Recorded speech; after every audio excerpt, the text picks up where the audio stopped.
Good evening, everyone. Welcome to J Hood Creative, my channel. I'm J Hood, here to have another exciting episode of the issue at hand, where we invite a guest on from the YouTube comic community or the community at large to come in and talk about what their favorite comic book is. If they were stranded on a desert island, what is the one issue that they want to bring along? So I'll introduce my Hood gang as they have been christened. And first we've got Coach Vic 7. How you doing, Coach Vic? I'm doing wonderful.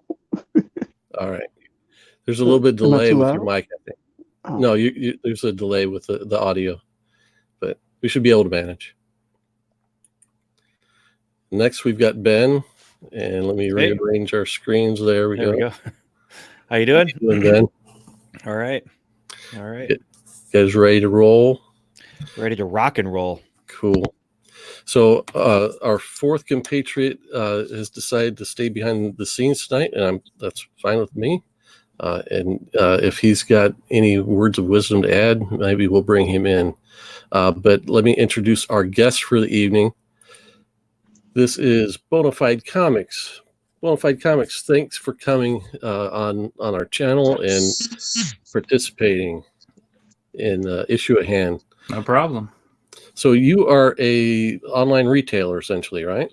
Yes, basically. Comic book retailer. Yep. Got into it. So what kind of books do you deal in? You're not into it. You're not like a anything, I guess. But I guess what the point I'm getting at is you're not like a LCS where you don't deal in new comics. You're dealing in like back issues. And yes, stuff. only back issues, really. Right. I do go to a LCS. Sure. Still pick up my books, but I just do online, and I do shows, local shows, mostly on the East Coast, surrounded North Carolina and surrounding states. Yeah. So I've gotten to know you through Instagram. Actually, you're starting to build your presence there, right? Yeah, I'm trying. It takes a long time. It's a lot of work. Yeah. So I've gotten to where I just post what I want to, like what I enjoy, and if people want to follow me, sure. And then when books come in, then I'll just say, "Oh, here I've got some books in. If anybody is interested in them." Yeah, and we've seen you in the chats though too. And yeah, I like how I got started with a lot. Getting back into the hobby was definitely YouTube. Okay. So if I was folding laundry or doing any task, I would just pull up YouTube, and it was always like some of the original guys, like ETA Nick was doing it back then, and yeah, trying to think. Tamua, I can't. You know what I'm talking about. No. Two here. He always says two here. Okay. He was one of the guys I would always watch. Gotcha. Originally, it was just a lot of people doing their hauls. So they'd go out and find books, and then they would just talk about what they got. Sure. And it was just watching that and just picking up the knowledge. And I always enjoyed it. So I was doing it as a hobby, and eventually it just turned into a business. Turn your hobby into some income. Yep. So let's take a pause here, and we'll shout out people in the chat. Yep. Bear Allen got him. We've got some people were tailgating. We're always happy to see that. We had Matthew Poe was early. He's asking. He had a question about some model kit stuff. We'll see if we can answer that later. JP Budget Collecting. I knew he might be a fan of this episode. Since we're focusing on Nightwing. Coach Vic's been on the chat for a minute. And let's see, we've got Bear Island Comics. Good to see you, Bear Island. Tuamua is that the guy you're talking about? That's him. And Howler Mouse is another one that's been around forever. Gotcha. So I guess just to dive a little further into your shift from being a collector to a retailer, what spurred that? Was there anything in particular that happened that made you shift from, hey, I've got to keep all these, to maybe I can make some extra money by wheeling and dealing? I guess it's just part of the hobby. You start collecting certain books, and then you're like, well, to get the more expensive books, I need to flip other books that I, don't really care about keeping, like Right. some of the other ones. So I'd go to estate sales and antique malls, whatever I could, hunt Craigslist, find collections. And the first collection that I purchased, my wife and I found it. It was weird. I was going yard sale hunting. You just go yard sale looking. And this person was like, no, I don't have any comic books. I'd always ask because you never know. And they were like, no, but there's this warehouse that they kind of sell stuff occasionally. You might want to check there. I was like, okay. So I drove down the road. It was close by. And I go in there and I ask the guy, hey, do you have any comic books? And he just smiles at me. And I was like, what is this? And he goes, go to the back. And it was just totes. It had to have been 40 totes. Wow. Of just back stock. And it was like a guy had bought out a store. And it was the first time I'd ever opened a tote. And there was like 20 beautiful near mint copies of Secret Wars 8. It was just like the craziest thing. And I just came back and I told my wife, I was like, we're going to have to buy this. I don't know how much it is, but we're going to have to get it. And we went back and we pulled money out and we got it. And it was the first time, I'd, bought to flip and I graded stuff. It was like the first time I really sent in a lot of stuff to get graded. It was crazy. And then it kind of just got hooked and I just kept doing it from there. And then eventually, it started a business. Gotcha. I am trying to get my browser to allow me to pop out the YouTube chat, and it's not cooperating. So, Coach Vic is our rookie collector, but Ben is a bit more of a veteran. Do either you guys have questions for Bona Fide Comics about wheeling and dealing in some of these in books? And you think about, you go to a show and you see guys there with all these incredible wall of books behind them, and they've got this awesome inventory in front of them. Any questions to address that? Yeah, hit me up. No, it is interesting though, because I've always wondered, like, so where do these guys come from? What are they doing that? And I always usually just assume they had a shop, and that they were just traveling with their stuff, but it's more about a necessity, really, because you get to these books where I'd never thought I would buy a book that was over $100. I thought that was insane, when I was, and then it's just out of necessity. You're like, well, how do I get the money to buy this expensive book? Well, if I find a book that's worth $1,000 for, next to nothing, and you sell it and then you have the money, and you're like, well, I'll just use that to buy this book. That's kind of how it just starts. It starts rolling, and eventually you have a massive wall behind you you never thought you'd have. That's kind of how it just starts rolling. I know Jamie and I have talked about getting a lower book and try to flip it up to a bit more expensive books. I have no clue where to even start, or how much to even spend on a book, or what to look for in a book that I could possibly get more than exchange for more. And that's something because I know if I find anything of value, this would be the dumbest of all luck. I have no shame in saying it. Hey, luck is, I would say, a lot of it's work, hard work. You have to go hunt, but I would say 75% of it is luck. You just have to be the right place, the right time. Like that, I just went to my neighbor's house and they were like, go check this warehouse. That's a lot of it is you just get, hey, a call here or there, and then you just go and show up in there. You keep enough bankroll on reserve in case that's big the opportunity biggest comes along. thing. That's the biggest thing is you got to keep enough back to buy collections, but also sell. It's just. I've gone down this rabbit hole that I can never come back out of. I think obviously a lot of, even though you're kind of doing it from your home, there are a lot of expenses, especially when you go and do shows and stuff like that, where you're spending money on a hotel, booth space, and all that kind of stuff. Oh, it adds up fast. Yeah, the hotel and then the travel, gas, food. I mean, it adds up. That's for sure. Yeah. And a lot of times you'll go buy these collections from these older guys. They understand it. like that's what I love. I'll come in there and they'll open a storage locker and they'll go, I know you got to make like 300% on this. And I'm just like, oh my gosh, thank you. He knows already. I don't even have to beat him down or, I just let him ask, I just say, what do you want? Got a couple new members of the chat. Stay Puff arrived and Sean Alvarado. Same with the luck. I just started collecting in August, starting to get tons of three long boxes, 10 CGC. Love the addiction. Oh, it is. It is an addiction, but it's fun. Well, it sounds maybe more in some ways like a thrill than an addiction, like the thrill of the hunt, and finding the thing. For me, the thrill of the hunt is if I can find the Swamp Monster comic I wanted for under $10, but I'm not trying to flip these things. I'm just trying to find a ratty copy so I can read it. Oh, but just the fun. And it's great.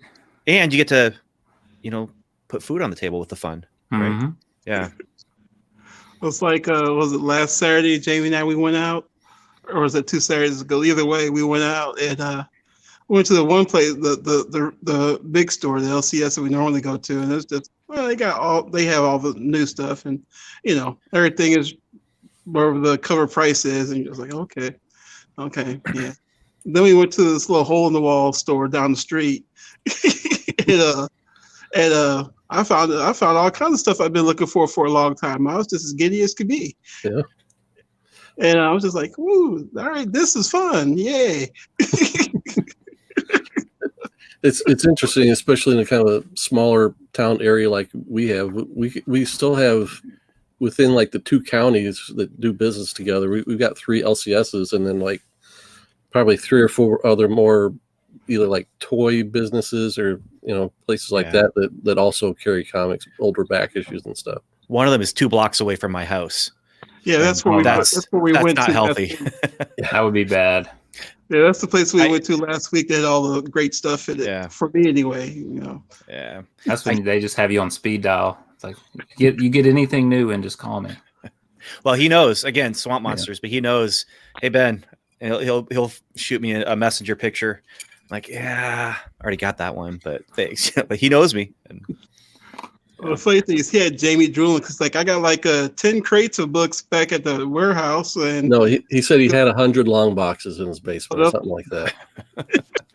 And I was like, "You can I come over and pick it?"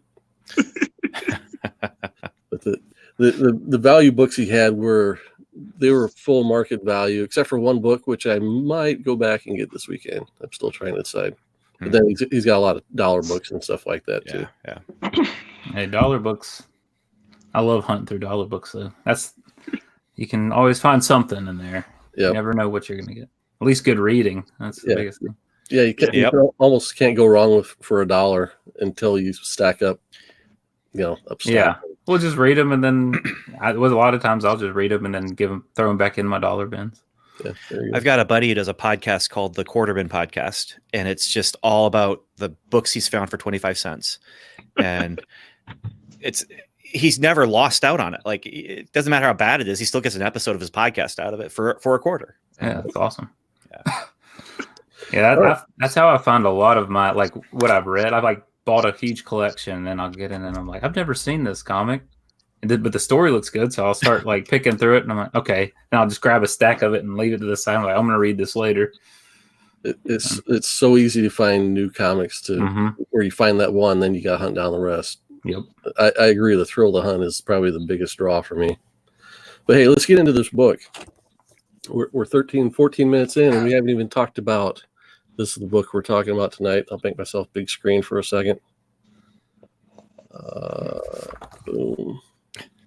So we're going over Nightwing number 25 by Chuck Dixon and Scott McDaniel. Published in, I believe, cover date anyway is October of 1998. So this is classic late 90s goodness. So once again, I've forgot to grab my outline.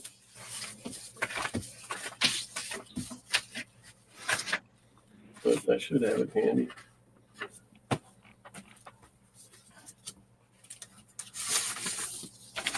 All right. Professionalism. Get some. All right, let's see. So, Bona Fide Comics, how did you come across Batwing or Nightwing 25? How did you run into it? So Nightwing was probably one of the first runs that I had to actually hunt down. So that's what I started hunting down a run of comic books was the original Nightwing run. And I would I didn't have an LCS, so I would have to go to a flea market, and they didn't have a lot. And the old lady would go out and go, grab me that wizard over there, and I'll look at how much this book is, but it was like I'd have to go looking for Nightwings. But that is where I bought my Nightwing 1, which I still have. The cover's detached. I had to staple it back, but I still have that one. And but when I went to see my grandparents, they lived in Wilmington, North Carolina. I would go up there and I'd ride a bike down to the comic book store. They had a comic book store called Memory Lane. It's bought out by these two brothers now, and they're awesome. I think it's moved down to downtown Wilmington. But I'd ride a bike to Memory Lane, and I would pick up whatever back issues they had of the original Nightwing run, and I'd have to build it what I could find. And it took me years because it was kind of hard to hunt down back then, I guess, because it was a really popular run when it first came out, especially the early issues. So it took me I don't know how long it took me to catch up to where because eventually I just got the subscription that came in the mail. Gotcha. But it took me, I would say, at least 2 years to finish the back issues up to where I was, and 25 was just one of them. And I picked it up and I read it, and I loved it because just the camaraderie of the two Robins and how they're different, but it really showed Nightwing's strengths, his acrobatic skills. And it was just, as a kid, it was a lot of times you read books as a kid and you're just you just want to see action and, people fighting, like punch, fight. Right. This was the first book when I was like, there's hardly any fighting, but I love it. And I just, I turned the page as fast as I could. It was just a great read. They almost had to squeeze a fight in. They had to squeeze the bad guy in right there at the end just to make it worth it. We've got a question for you from the chat. Bona Fide, are you from NYC or from North Carolina? I am from Hickory. I'm originally from Morganton, which no one probably knows what that is. It's close to Asheville. Okay. So getting back to the book. So let's start then with Nightwing. You were trying to collect a run. How did you encounter Nightwing, or how did that getting to know him kind of play into this? So Nightwing is my favorite character, and I posted an Instagram post about it. So when I was 10, around 10, my dad got cancer, and he passed away when I was 11. Oh, man. And at that time, that's kind of like that age, stuff sticks with you. Yeah. Very influential. Yeah. And I loved the Batman animated series. And right around that time, the new Batman animated series, I think it was Batman and Robin. Mm-hmm. And then there's a new Robin, and I was so confused. And then Nightwing was introduced, and I was like, who is this guy? And it was like my mind was blown. And I was like, well, that's the old Robin, which you were watching, from the old show. And I was like, what? Right. So then, it just, and it's kind of, me becoming a man, kind of like quickly kind of ties with my father passing away. So it's just, I was connected to the character kind of. Yeah. So it's interesting because I'm of the age where Batman the Animated Series came out when I was in college, so I was aware of it, and I liked what I saw, but I didn't grow up on it. I grew up on like Super Friends and what was the other Saturday morning version? Do you remember that, Ben? Like the Batman Tarzan hour. Yeah. I mean, they did a bunch of stuff like that. Scooby-Doo and stuff. When they have Scooby-Doo. Where they would just take whatever two cartoons they have that kind of go together, but not quite. And because there's the Tarzan Zorro Hour too for a little. I mean, it was just yeah. They but they had it was the Batman. Was it Batman Adventures? I can't remember now. But it had like Batmite in it. And Yeah. I'd watch it. And I was like, hey, it's Batman. But I think you got the better end of the stick. Batman the animated series is outstanding, story and art wise. I want to shout out a new arrival in the chat, Superior Hero Reviews. We mentioned your comment, but thanks for coming out. So, I think when we talked about the X-Men 136, when we did like my favorite book, I think I was introduced to that book right around the same age as you were to this. So I can definitely see how, it's easy at a certain age for you to kind of get hooked by comics. Well, when you told me that I only had one comic book, I was like, I don't know what comic book. I mean, I love a lot. So I was just like, this one was just stuck out in my mind as one that was like, oh, this is a classic. It's just one of my favorite reads. Sure. So what do you think, Ben, about the either picking your favorite comic or kind of at what age does age play a role into where comics kind of hook you? Was it Neil Gaiman who someone asked him, what's the greatest age of comics? Thinking golden age, silver age, bronze. He said 10. Like it's, and that it's, there are certain sweet spots in our development. Especially like that 10-year-old that you're talking about. That's where you are kind of putting away childish things and looking ahead to like what's coming next. It doesn't mean the childish things are going away, but it does mean you are, you're looking to see what's coming next. And that's really interesting how the character of Nightwing, I mean, he's moving away from Batman, from his father figure. And that's really interesting that it connected with you in that way. But and then what was the other thing you were asking? Just picking your favorite comic. Yeah, that was impossible. Yeah. It was next to impossible. It almost is like I got a handful. I'm just going to make something up and just grab one out of the box. But I did feel like I picked a good one for me because it was something I've read at every stage of development in my life. Like it was one that actually was from when I was 7 or 8 years old, but then loved it I read it as a teenager and enjoyed it, read it as a young adult and got the rest of the issues, and then rereading it as an older adult. And this, I could see why. I mean, this is something very different than your typical comic fare. And I could see why this would really stick out to anyone reading the series. I haven't read the series. This is the only Nightwing comic I've ever read. Really? Yeah. Wow. I own the one shot that they did with Nightwing, where he has on the cover, he's got like some sticks, and it's I think it's Dixon and McDaniel, but it might be, I'm not sure. But the Target? I don't know. Yeah, that's okay, it. The Target. That's the one. I own it because it was a one shot and it was cheap. And I thought I could read this, and it's a one shot, but I never read it. So it's all right. Yeah. So, Coach Vic, it's not that hard to pick my favorite comic. What's that? It's not that hard to pick my favorite comic. I think my question was going to be, have you picked your favorite yet? No. I mean, I think I have like 30 now, don't I? I've only about a third of them. We've got another guest in the chat, Nova Mad, 1966. I was around 10 when my dad gave me a stack of DC books. Still took me 10 more years before I really got interested in books.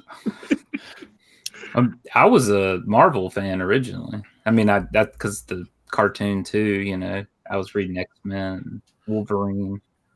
It took me a long time took me pretty much a lifetime of people like putting that question to me, are you a Marvel DC guy, before I could figure it out. Because growing up, it didn't matter. If they were colorful superheroes, it didn't matter to me. And it didn't matter to me. It really still doesn't matter to me. But once you start collecting, you're like, okay, I need to concentrate on either one thing or the other. So I mainly stick to Batman related characters and Batman stuff. But I do, I love I've gotten into Golden Age, and that's a hole you never want to go down because you just keep digging and digging, and you're like, oh, what have I done? I'll stay back here. Well, I mean, it's just only a natural progression to follow Dick Grayson back, and it's just like, what am I doing? Yeah. So, Coach Vic, were you able to put together a list of facts about the era when this comic came out? Yeah. That was a weird year. Not much good happened, it seemed like. I mean, a lot of Bill Clinton, a lot of Monica Lewinsky, a lot of Iraq disarmament crisis. Iraq said we're going to get rid of our weapons. Then nobody follows them up. Then we have to threaten that we're going to attack them. Then they get rid of their weapons. That went on several times throughout the year until we finally were getting ready to bomb them. They said, okay, we'll let you come in. Let's see. Carla Faye Tucker is the first woman executed in Texas since the Civil War. Serial killer Judy Buenano is executed by electric chair in Florida, the first woman to be executed in the state since 1848. Eric Robert Rudolph is arrested for 6 bombings of abortion clinics and the Olympic Village, or I'm sorry, not the Olympics in Atlanta, which Richard Jewell was accused of doing. I remember that well.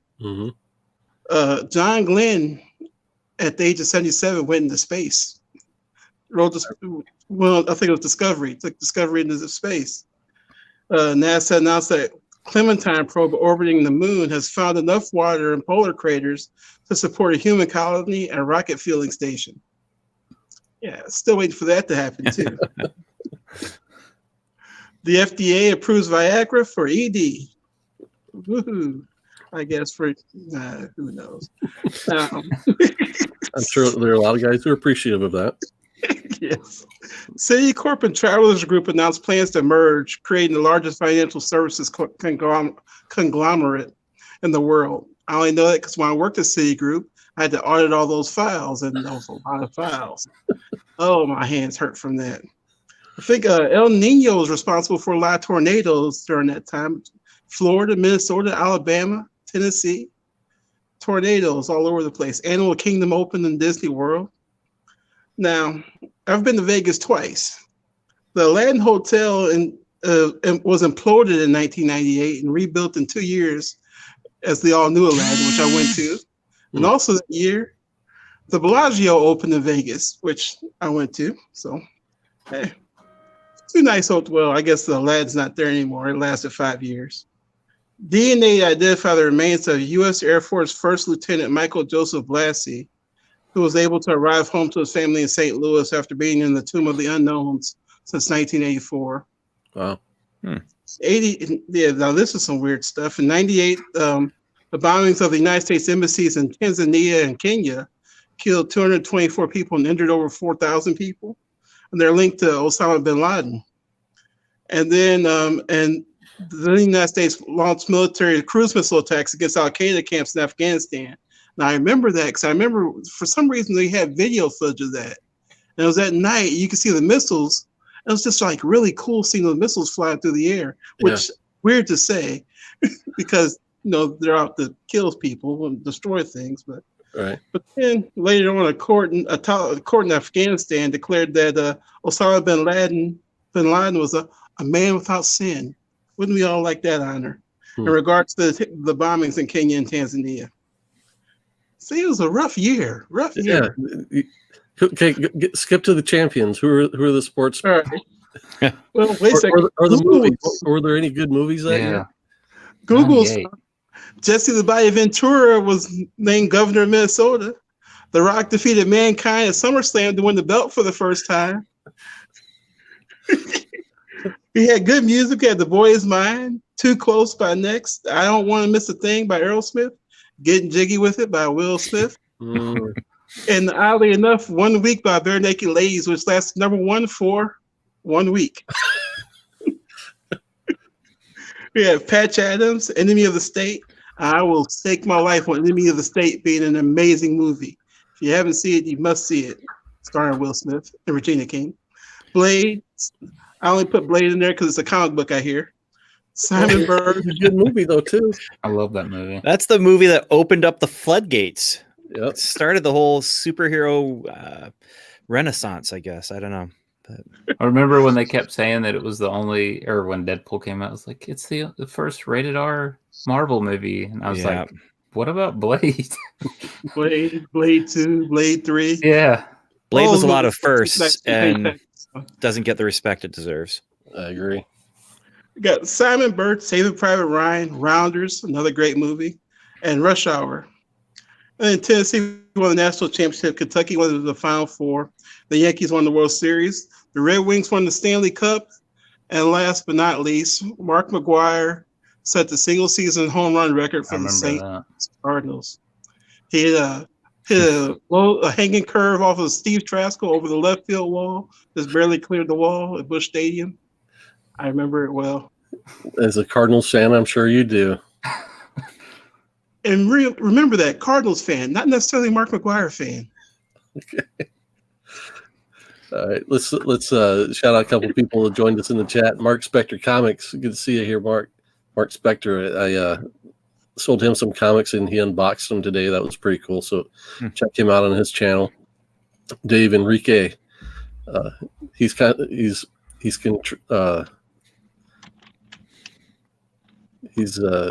pointing out how good a job you're doing there, Coach Vic. And then back here, Cephas James, who we also known as the fantastic Mr. Cheese. Didn't realize there was a Marvel DC divide when I was a kid.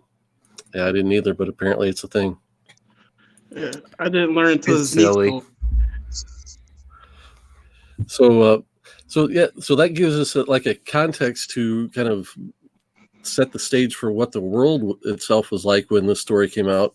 In the Nightwing and Batman mythos or storyline, Nightwing 25 happened kind of at a very, very specific kind of spot in like the storylines. I mean, today we have events where, pretty much every year we've got a new event going on, and it was no different back in the 90s. And this occurred after Gotham was shaken by an earthquake, but before they shut the island down and made it no man's land. So it was kind of right in that very specific space. Probably it was about a year where it was kind of in that, I don't want to call it limbo, but that kind of status. Ben, you said this was the first Nightwing comic that you had read. Had you read like any of the Batman stuff from that era? Not this era, no. I was aware of it though. So like the things that they were referencing in here, which we'll talk more about later probably, but the things that they're referencing, I knew all the things that they were talking about. I hadn't necessarily read them, but the No Man's Land stuff, not the No Man's Land, the earthquake, his back getting broken, and still not giving up being Batman kind of thing. I knew of the things. I've read Nightfall and I read the collections. It was years later, but right. But it was what's kind of nice. And again, we'll talk about it, I'm sure. You don't have to know those things to enjoy this comic. That's what I found really refreshing is it was not locked in. It was locked into a time, but it wasn't like you're lost if you haven't read the stuff before or after. It wasn't as if let's say Marvel Endgame was your first Marvel movie, which I have a friend or the Crisis on Infinite Earths crossover miniseries that they did with CW. I hadn't seen a CW show since Green Arrow season 2, I think. But I jumped in the middle of it, and boy, was I lost for some of it. But there's some of it where if you know who Superman is, you're okay. And that's the same kind of thing here. If you know who Robin is, if you know who Nightwing is, you're good, and you're going to get a good experience out of it. Okay, well, let's talk about that for a minute. I mean, now Robin is Damian Wayne, and back in this issue, it was, I don't want to say Jason Todd, because that's not right. It's Tim Drake. Tim Drake. Yeah, they talk about Jason Todd a little bit though. Yeah, They do mention him. Well, he that's was good. still dead then. You gotta remember that, folks. Didn't it they was- say he died a couple times, or was that Batman that died a couple times? Batman. They were Yeah. just making the ref. Like Nightwing was basically saying, "Oh yeah, he's died a couple times and come back." So Yeah. So, Bona Fide, what do you remember from this era, from what was going on in the Batman mythos or storyline? Or you bought this kind of after the fact, so were you also buying or collecting the other Batman stuff that kind of went along with it, or no? no, just I mean, as I got them, I would be picking up older issues, just like any kid back then. You were just picking up what you could, Yeah, what you could afford. Yeah. But I mean, I knew the main stories. I would pick up the old Batmans. I get the where Bane broke Batman's back. Yeah. Any So of- I collected all that stuff off the shelf. So all of the Nightfall stuff, and to be honest, as a reader, that stuff got pretty tedious for the end. It really drug on kind of too long. And I picked up the first issue of Nightwing off the shelf, and then I didn't actually start collecting it until probably issue 10 or 11, and then pretty much collected through like the Greg Land era. So I kept with it for a good long time. But yeah, I had forgotten that there was a time when Dick Grayson became a Bloodhaven cop, and that was kind of a cool spin on the character as far as alter ego goes, and the way it just kind of added an extra dynamic between having all the girlfriends and being Nightwing. He also had a day job where he was still enforcing the law, so he's kind of on all 24/7. Yeah, I honestly forgot that this was the issue where he basically reveals to the rest of the Bat family, "Yeah, I'm going to be a cop." Yeah, when I was reading it back, I was like, "Oh, yeah, that's cool." yeah, I don't think I He even. became a cop. Mhm. Yeah. He was a cop for a long time in the comic books. Yeah, Nightwing he's a character that's kind of been through the ringer, especially the last 10 years or so under the overwatch of Dan DiDio, who's Mhm. publicly said that he doesn't like the character, which I don't get it. I don't understand it. No one understands it. That it'll be a while before. I was on the podcast the other night, Simply Incredible, and we were talking about how important it is to get writers who love the characters, because that's why Donny Cates is doing so well on Venom. We're like, we just need that kind of basically writer on a lot of the characters in comics, because Right. you would get great stories if you just had a writer that would really love the character. Yeah. So let's dig into the story a little bit. Ben, what are your thoughts? Well, my biggest thought, I've already kind of talked about a little bit, and that is that like this is a good one shot, a good done in one. You don't have to know anything about the characters. It's other than, hey, Robin is with Batman right now, and Nightwing used to be with Batman, and they're just chatting. They are having a conversation that only they can have. It's like if you find someone who shares your day job, and you can have that conversation that you can't have with anybody else. And this is them, only they know who Bruce Wayne is, and it's just it's a fun comic. It's a different comic, and it has a lot of just fun dialogue and the back and forth with them. Then, like you said, there's that fight, and I have to take care of some kid stuff, so I'll be right back. Okay, no problem. Yeah, that I was really interested at what Ben and Coach Vic, who've never read it before, what they thought.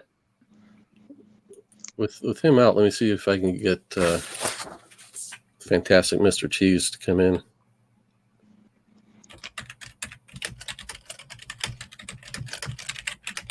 You type loud. Well, you know how Yeah. relative my keyboard is to my mic. So, Coach Vic, why don't you give us your thoughts? I enjoyed it. I mean, I enjoyed it. Like Ben said, I knew nothing. I mean, the Batman characters, because I've heard them talked about before. So, I mean, the Robin characters, I only heard them talked about before. And so it took me a while to figure out which one was which. I had to keep double checking and going back. But because there was comedy, I liked the comedy. And I just like just the relationship building. I mean, one of the things I love relationship building, you know. And that's kind of what this is. These two guys, like Ben said, they're the only two people in the world that have this experience, unless there's more of that. I guess this Jason guy. But they have a shared experience that very few people have. And they're pretty much just going out and talking. Now, I didn't realize Robin was blindfolded until like several pages in, until they mentioned that. They both were. Yeah. Oh, they both were? Yeah. I just thought that was their mask. Oh, that's the whole point. Yeah. They're training on a train. They're So they jumped on a train blindfolded? blindfolded. Yep. Fantastic, Mr. T. It's good to see you. What were your thoughts on this issue? I liked it. It caught me off guard. I wasn't really expecting just this casual conversation. I'm not super familiar with either one of their characters, because this is Bona Fide. I don't know. I'm a rookie. I own 0 comics. Yeah, I think I've watched a couple episodes. Okay. That's why I was like, I wanted to really get your opinion on what you thought of a book that you had no clue going in. No clue. Yeah. So no, it was entertaining. I did pick up that they were wearing the blindfolds right off the bat, and I liked. Wasn't it like really early on? Nightwing was like, "Yeah, Batman did this to me too." Yeah. You know. So It just goes to show. But I was younger. He keeps bringing it up. yeah. Just goes to show what a psycho Batman is. Yes. Yeah. One thing I always wondered, like, I wondered it later, because you know how Ben was talking about how you read things, you know, when you get older. Yeah. When I was reading this when I was older, I was like, I wonder if Batman was blindfolded.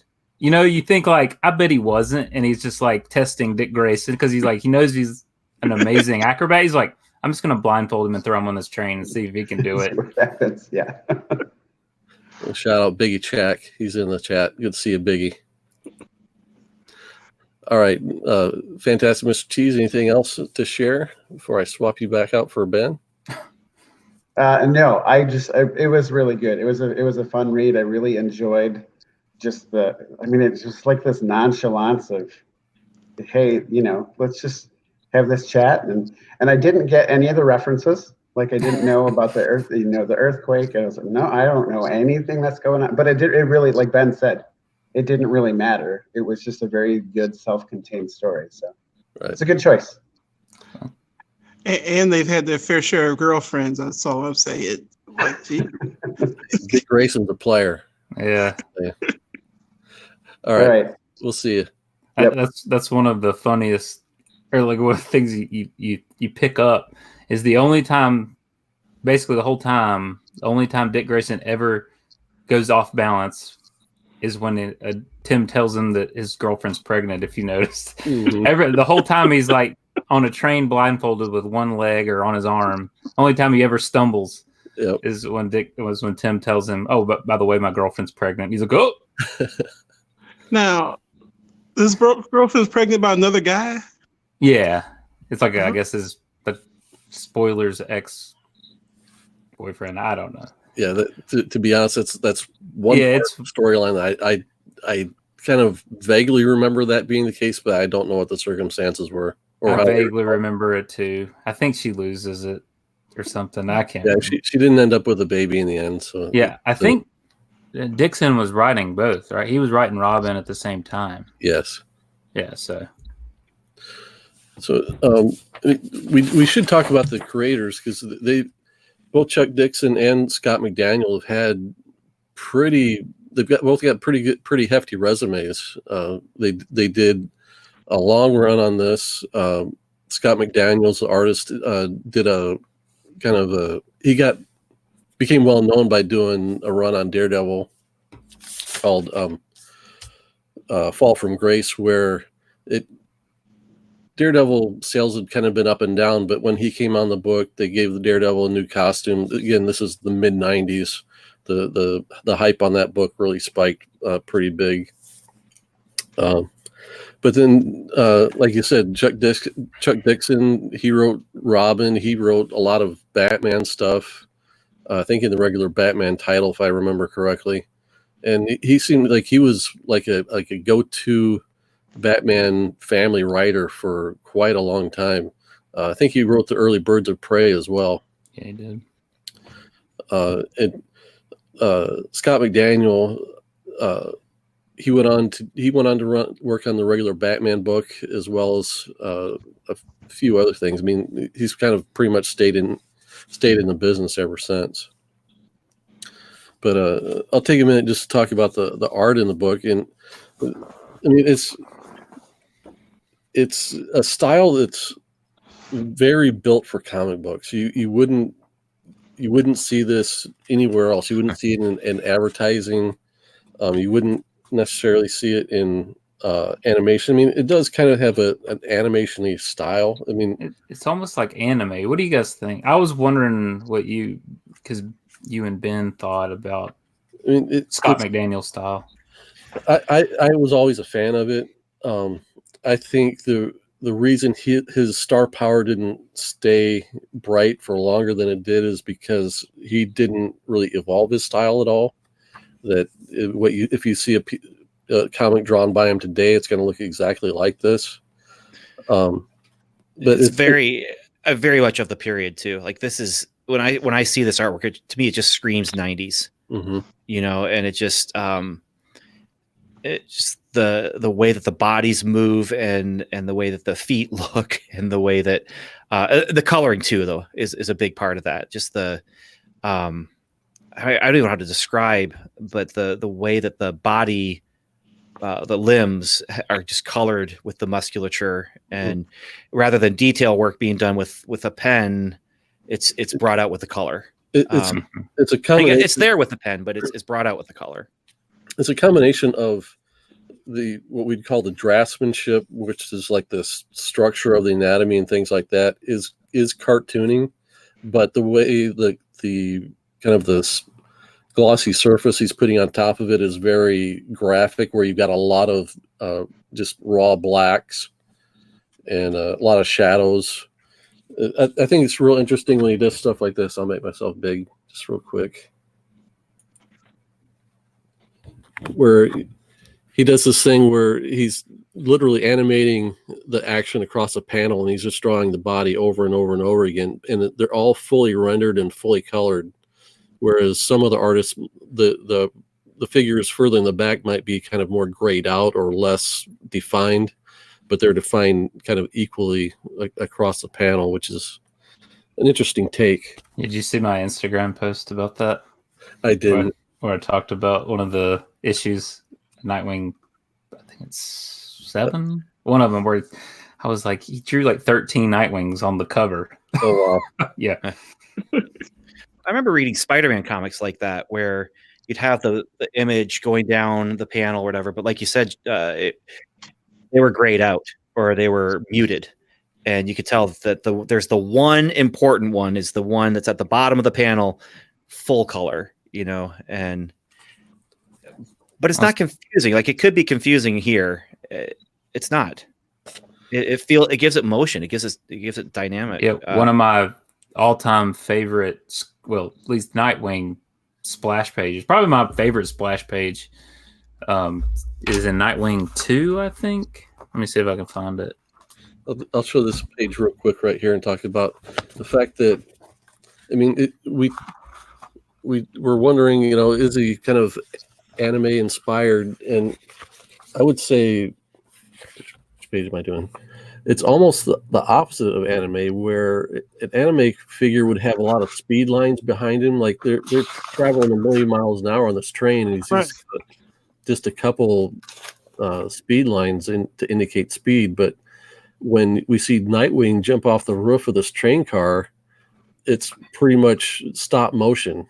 Like we've got a snapshot of the figure in motion. He's not blurry. There are no speed lines at all. That was one thing about Scott McDaniel. I always thought he drew he was like one of the greatest artists to just draw his fluid motion, like how he would just jump around as an acrobat. But one of my favorite panels is I think it's Nightwing 2. It was the Black Mask gang.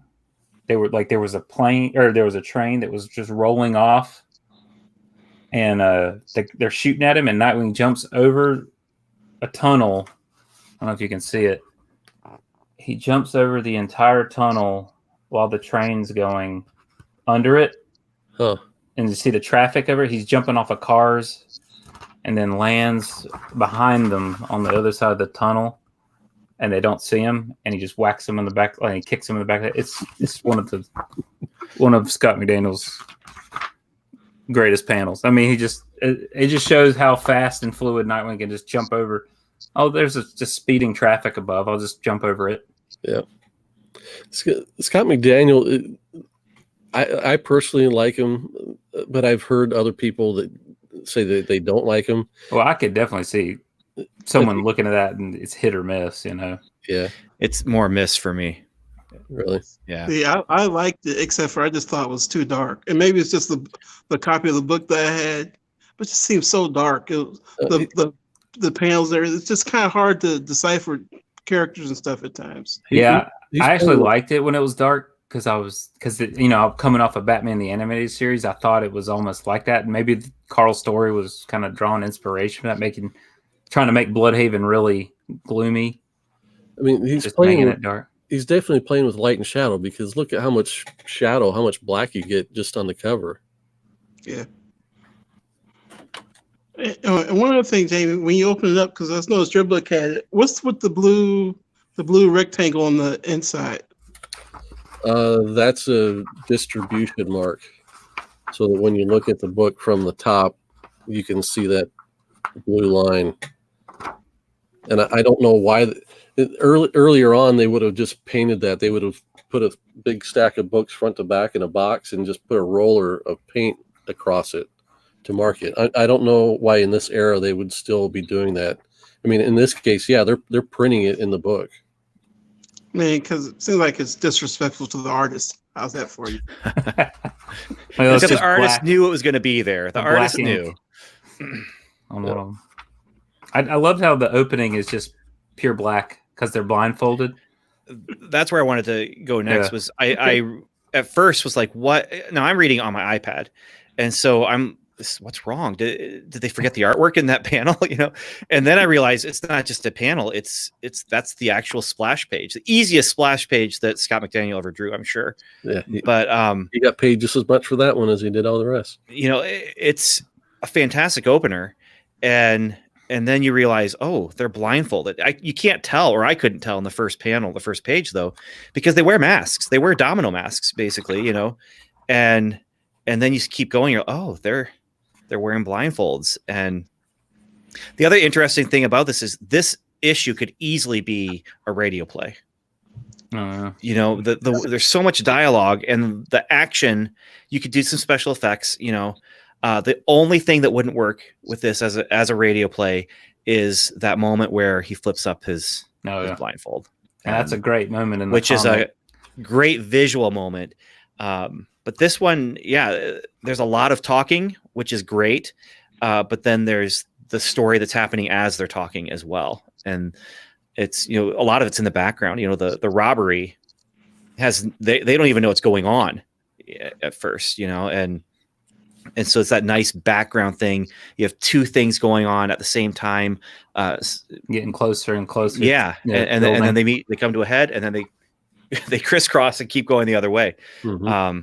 But yeah, this is so for that. I mean, Chuck Dixon, though, he's one of the greats, and he's a comic book genius as far as just he knows his craft, and this is a great example of some really good comic book writing.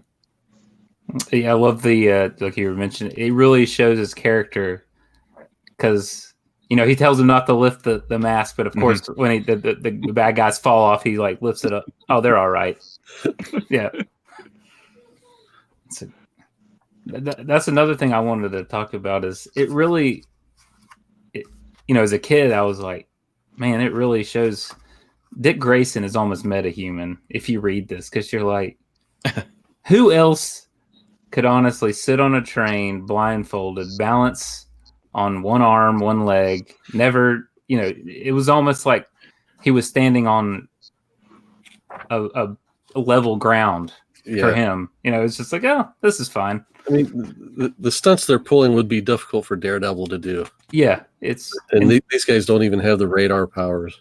Well, you can really tell the two differences of the Robin, not just the character study of them being totally different. Like one, Tim Drake's very cautious. He thinks out everything. He's a detective. Right. And Dick Grayson's just this, go with the flow. Like, yeah. He's an acrobat. Yeah, I'll make it. Yeah.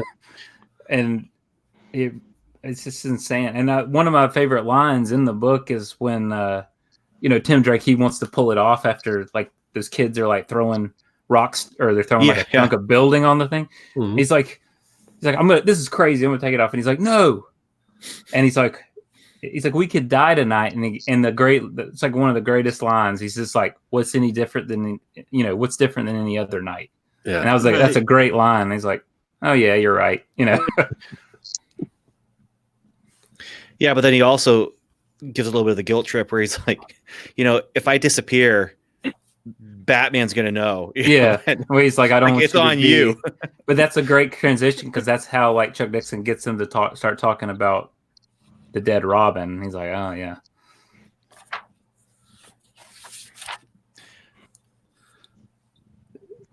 Yeah. So this is issue 25, and this creative team had been working on the book since the beginning. And I should have looked up to see how far they went. 40 issues. 40. I was thinking it was probably about 40 issues.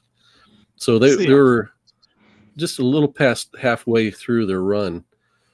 But I think the points you bring up about the banter between the two very distinct characters, I think, is a nice parallel to the partnership between Chuck Dixon and Scott McDaniel, and the fact that they kind of really hit a home run on this particular issue, but they've been doing it for a while, and they did it for a while more.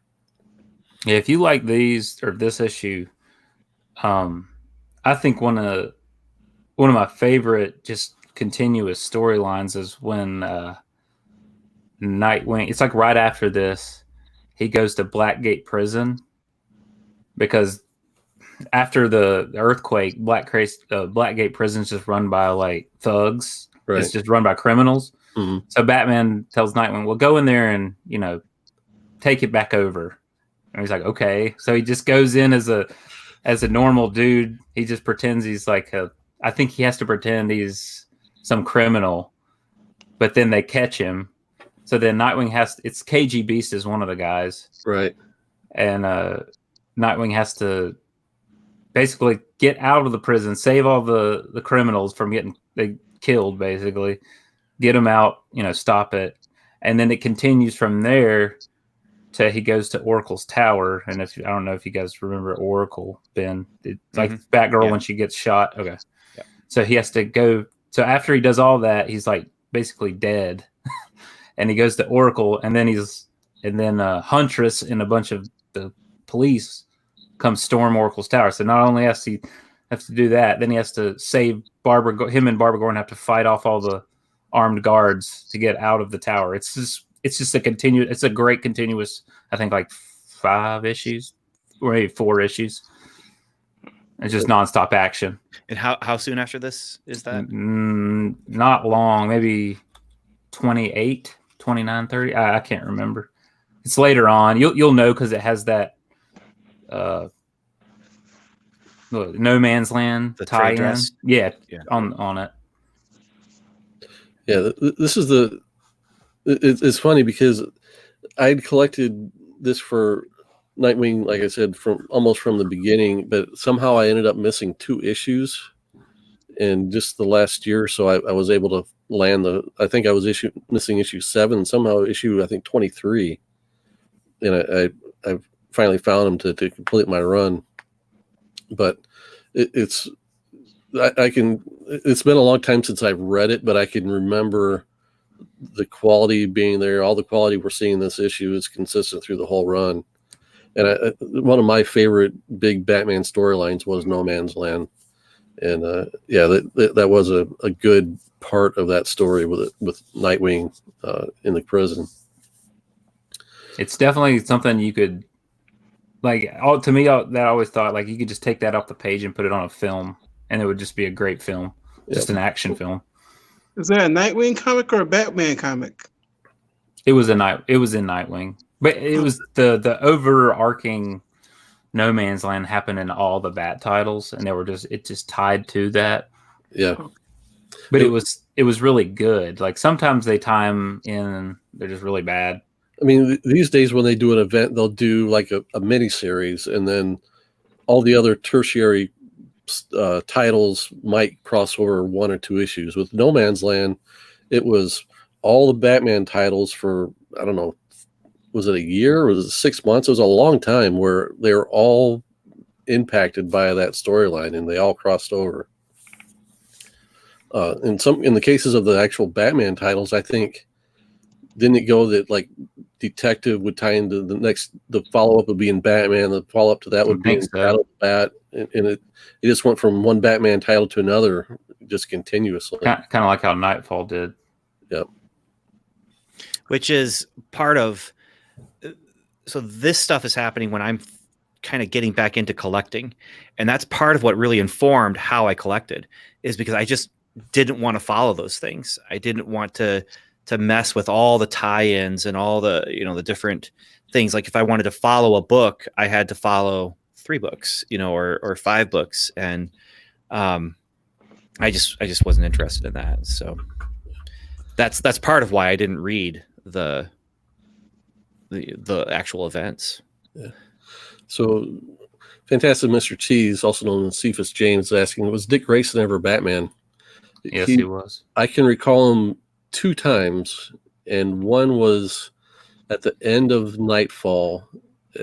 During Nightfall was Bane broke Batman's back, so Bruce Wayne was trying to heal himself, recoup, and his back was broken, so all hope was lost.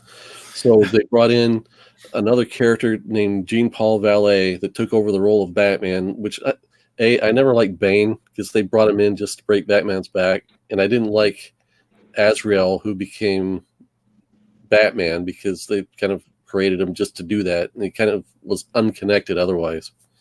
But it turns out Jean-Paul Vallée was Psycho, and so all the other Batman family had to team up, take him down, and then after that, Dick Grayson became Batman for a while. Is that what you remember, Bona Fide? Yeah. Okay. That was the first time, and then when was it Grant Morrison?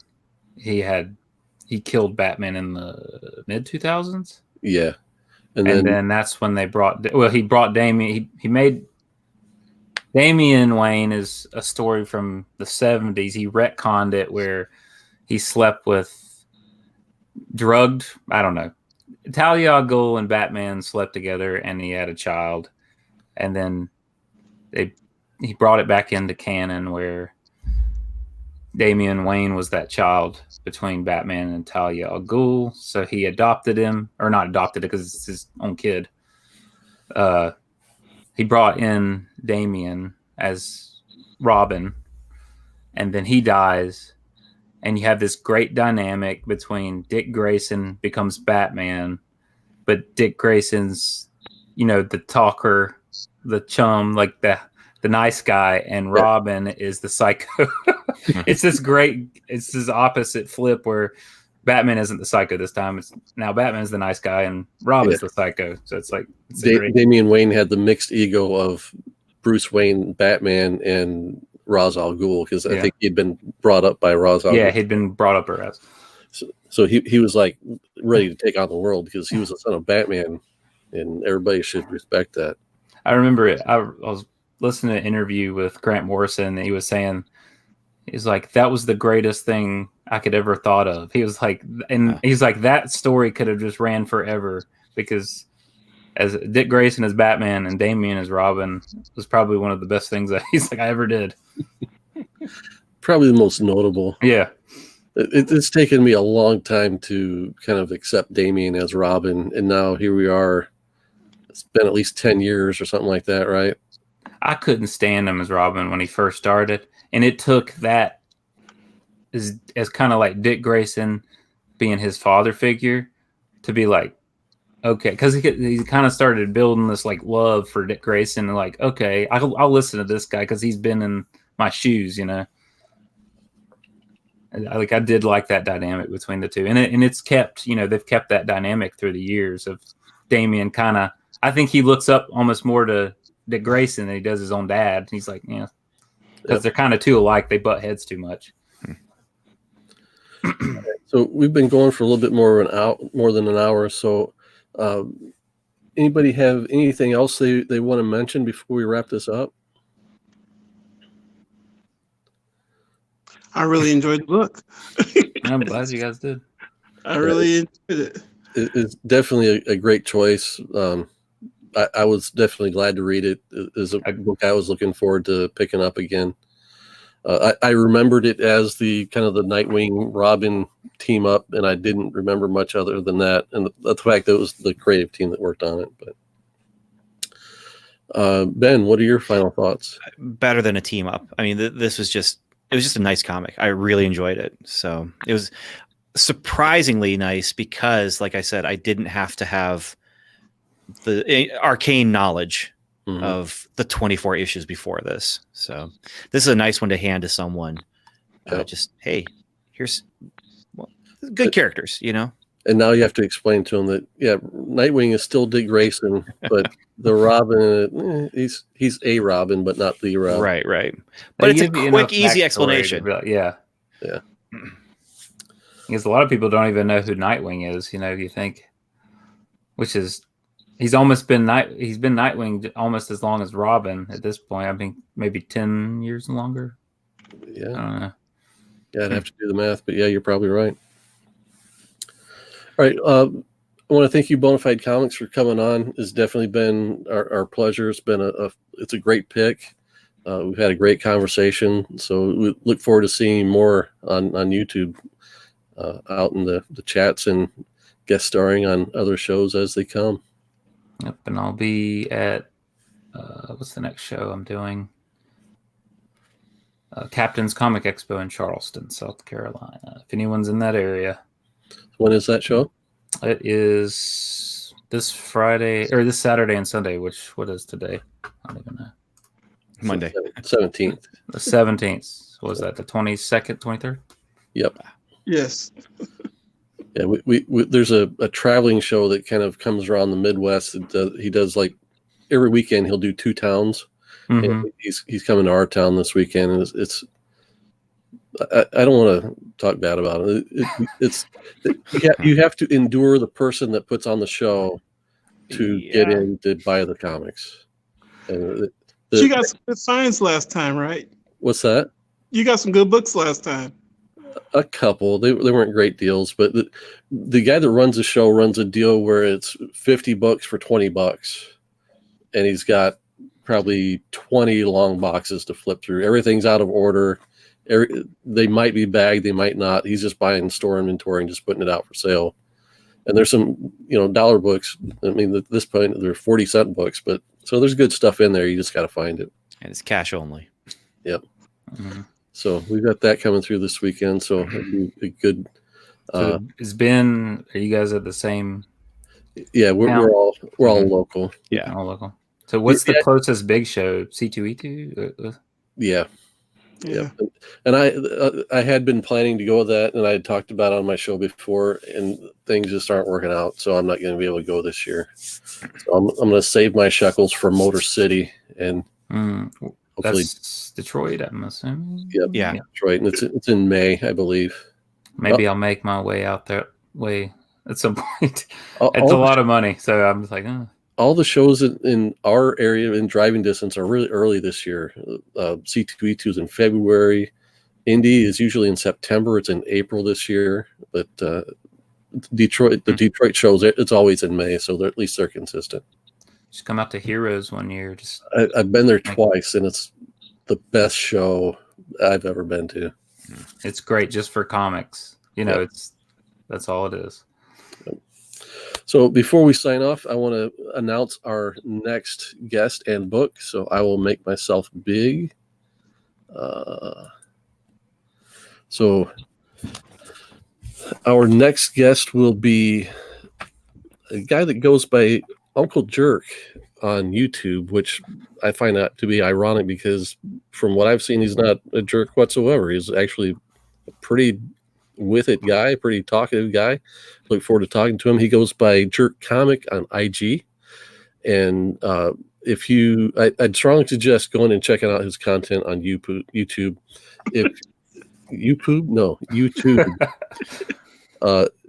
If you want to find out little like nuggets of comic book history, dude, go check this guy out. Everything from John Byrne's last issue on the X-Men, what made him leave the X-Men, he's got the story. He's got scads and scads of these videos where they're like 5 to 10 minute videos of him just telling you this huge chunk of knowledge, and you walk away a better person for it. So we look forward to seeing him, and it's going to be on March 16th at 9 Eastern. And the book we're going to be covering is Image Comics, The Max, #1. Some more 90s. More 90s books. And it'll be a cool not a departure, but it'd be a cool contrast to kind of compare the Max to what we just read in Nightwing 25. So with that, again, we'll say final farewell to the panel. And remember, faith, family, comic books. We'll see you next time.